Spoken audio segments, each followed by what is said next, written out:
Welcome back to Stoppage Time here at Pints and Punditry. And today I want to talk a little bit about team building and roster building particularly with new coaches, new managers.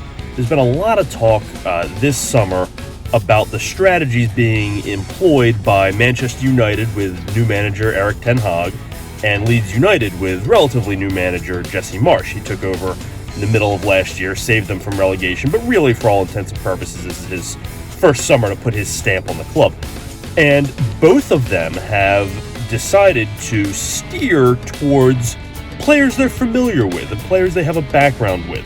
Erik has definitely had a Dutch flavor to the acquisitions that he's made, and he's going after Frankie de Jong, and he's finding former Ajax players and guys he's familiar with. Jesse Marsch has, his two big acquisitions are both Americans, and he's the only American manager in the Premier League.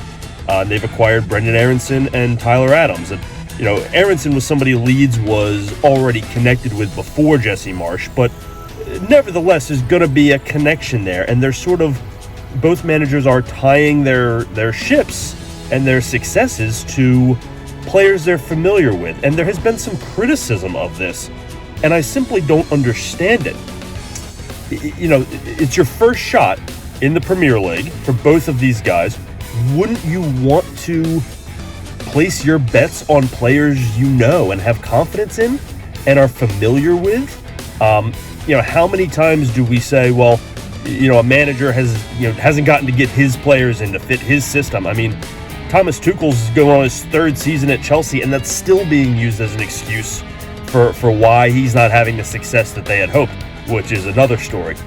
But, you should be tying yourself to players you have confidence in and a familiarity with and that you trust as a manager, as a coach in any sport. You have to trust the players that you're putting out there. Who better than players you know and have a familiarity with? Jesse Marsch knows Tyler Adams from his days at RB Leipzig, and not to mention being an American. And no, he's not Calvin Phillips, but Calvin Phillips was gone. It's not like he said, no, I want to get rid of our best player and bring me this American guy. Now, Calvin Phillips was going, and they've taken that money and turned it into a few good players, including a couple Americans. And if Erik wants to recreate Ajax, you know what, Manchester United, you could do a lot worse than being Ajax, who has a long history of developing players. And yeah, they're in a lesser league, but the blueprint is there, and the model for how to run a club is there. So you could do a lot worse than to replicate that.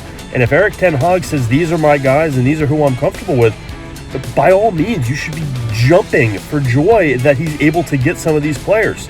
And so I love the strategy. I am all in on coaches turning to players they love. No, he can't bring all of Ajax there because it's not a good enough team, although Ajax would be just fine in the Premier League. They'd probably be mid-table, if not a little higher, and they might be better than Man United. But, if Jesse Marsch wants to turn to some American players, not all of them, obviously, but Brendan Aronson's a good player. Tyler Adams is a good player. Both of those guys are ready for the Premier League. That is not a bad strategy, and it's one I support. So I like what they're doing. I buy into it, and I want my manager to have confidence. And if it doesn't work out, well, then at least there's no excuses that it didn't work out. But at least there's a cohesive plan in place for roster building that matches the coach. And there's so many clubs that get that wrong. That's it for us today on Stoppage Time here at Pints and Punditry. This is Total FIFA Career Mode.